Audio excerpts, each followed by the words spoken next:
আসসালামু আলাইকুম, welcome to রোজি রান্নাঘর। আজকে আমি আপনাদের সঙ্গে শেয়ার করছি সাদা পোলাওয়ের রেসিপি। তো আমি এক এক রকমভাবে সাদা পোলাওটা রান্না করি। এখানে আমি প্রথমে যা যা লাগছে আসেন দেখা যাক।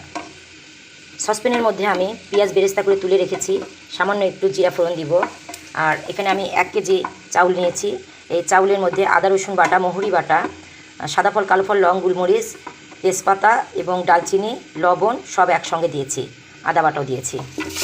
এখন আমি এটা এর মধ্যে ঢেলে দিচ্ছি, দিয়ে আমি এটা বেশ কিছুক্ষণ ভেজে নেব। ভেজে নেওয়ার পর আমি অন্য পাশে পানি গরম দিয়েছি, পানিটা ফুটতেছে।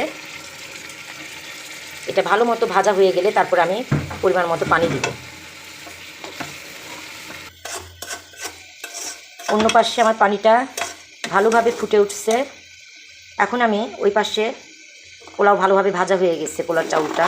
এখন আমি পানি দিব, এখানে পরিমাণ মতো পানি দিব।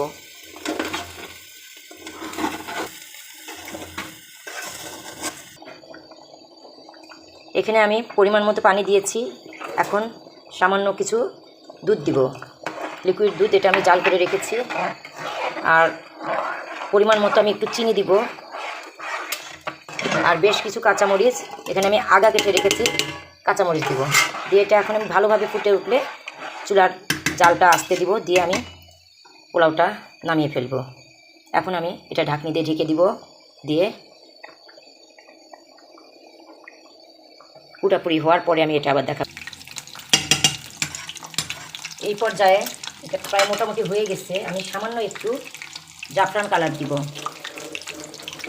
সাদা পোলাওয়ের মধ্যে জাফরান দিলে দেখতেও ভালো লাগে, খেতে ভালো লাগে। এখন আমি এটা ঢেকে দিব। অন্য পাশে আমি কিছু কাবাব ভেজে নিচ্ছি।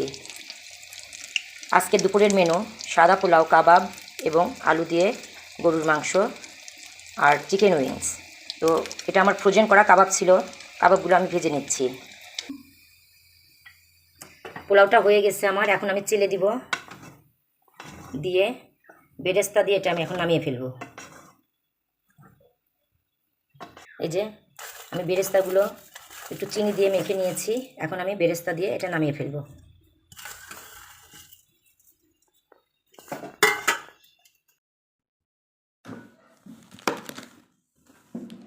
তো এই যে তৈরি হয়ে গেল আজকে দুপুরের মেনু, সাদা পোলাও, চিকেন উইংস আর আলু দিয়ে গরুর মাংস, সালাদ, কাবাব, আর কি লাগে। তো এরকমভাবে মাঝে মাঝে আপনারা সপ্তাহে একদিন করে হলেও পরিবারের সবাইকে নিয়ে রান্না করে খাওয়াবেন। আর বাচ্চা কাচ্চা এবং হাজব্যান্ড সবাইকে নিয়ে যখন এরকম খাওয়াবেন তখন প্রশংসায় পঞ্চমুখ হয়ে যাবেন। তো সবাই ভালো থাকবেন, সুস্থ থাকবেন। আল্লাহ হাফেজ।